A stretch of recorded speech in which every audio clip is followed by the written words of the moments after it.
네, 오늘은 세금 신고를 정확하게 하는 것이 세금을 줄이는 기초가 된다라는 주제를 가지고 공부해 보도록 하겠습니다.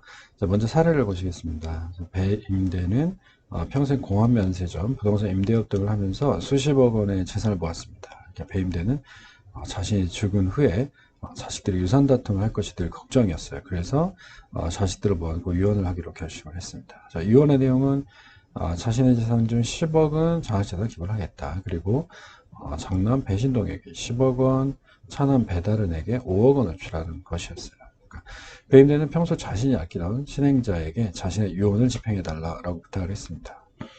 그래서 배임대는 2001년 10월 29일 사망을 했는데 역시나 자식들은 이제 유산을 다투기 시작했어요. 그러니까 장남 배신동은 유언이 법정 요건을 갖추지 못해서 무효다라는 소송을 제기했고 차남에게 재산 한 푼도 나눠줄 수가 없다라고 주장을 했어요.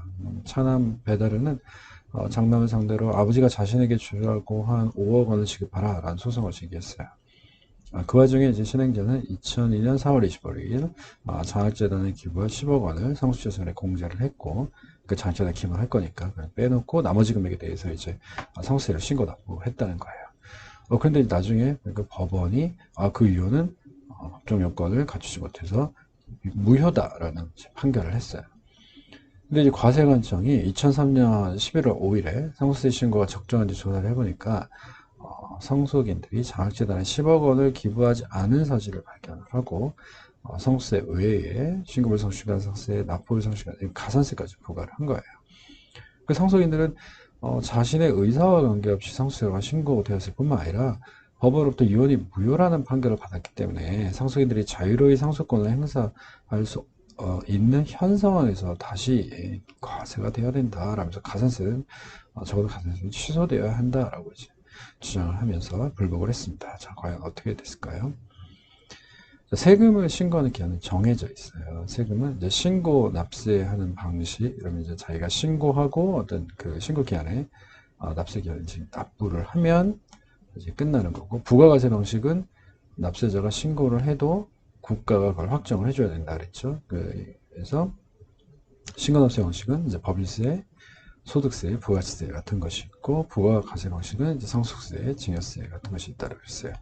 이제 법인세는 각 사업년도 종료일이 속하는 달 말일부터 3개월 이내에, 그 다음에 소득세는 그 다음 과세기간 5월 1일부터 그 다음 5월 31일까지가 되는 거고요. 부가세는 1기분 예정신고는 4월 1일부터 4월 25일까지, 1기분 부가세 확정신고는 매년 7월 1일부터 7월 25일까지, 2기분 예정신고는 매년 10월 1일부터 10월 25일까지, 확정신고는 1월 25일부터 1월 1일부터 1월 25일까지. 다음에 또 상속세는 상속기시부터 6개월, 증여세는 3개월, 뭐 이거를 납부과세액을 순수계산서 신고해야 된다.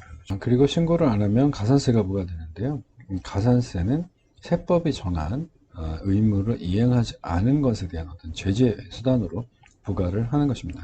가산세는 뭐 여러 가지가 있지만 쉽게 말하면 단순 무신고가 신고하지 않은 거예요. 그러면 20%, 부당 무신고, 이제 허위 뭐 이런 방법, 사기기타 부정한 방법이 들어가면 이제 40%, 단순히 좀 조금 신고, 과소 신고 그러면 이제 10% 그 가산세가 붙고, 납부 불성시, 납부를 하지 않은 경우에는 경과일수의 1일 곱하기 0.025%를 곱한 그 금액만큼 또 가산세가 온다. 이렇게 본래 내야 될 세금에 가산세가 붙기 때문에 세금이라는 것이 굉장히 무섭게 되는 것이죠. 내야 될 돈이 엄청나게 많아지니까. 네.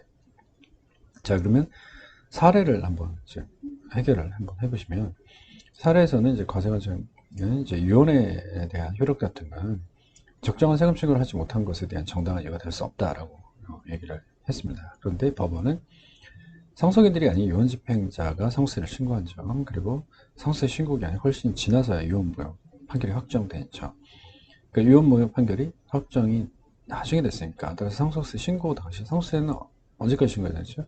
상속기 시절부터 6개월, 그죠? 그 할 때 당시에는 장학재단 유언에 10억을 기부하라 라고 했는데, 이 기부할 의무가 있는지 없는지 아직 확정이 유언이 유무효가 확정이 되지 않았기 때문에 그 당시에는 몰랐다는 거예요. 그래서 이 10억 원을 상속재산으로 포함시켜서 함께 상속세를 신고할 건지 말 건지 이거를 잘 모르는 상황이었기 때문에 그 당시에 이 유언이 있었던 그 장학재단에 기부하라고는 그 10억 원까지 상속인들이 상속받을 걸 전제로 상속세 과세에 포함시켜서 기한 내에 신고할 거를 신고납부할 걸 기대하는 건 좀 무리가 있다라고 본 것이죠. 그래서 법원은 상속인들에게 상속세를 적게 신고한 것은 정당한 사유가 있다. 그래서 가산세는 취소해줘야 된다라고 이제 판결을 했던 것이죠. 그래서 뭐 가산세만큼 구제를 받을 수 있게 되었던 것이죠. 네, 오늘은 여기까지 보고 마치도록 하겠습니다. 감사합니다.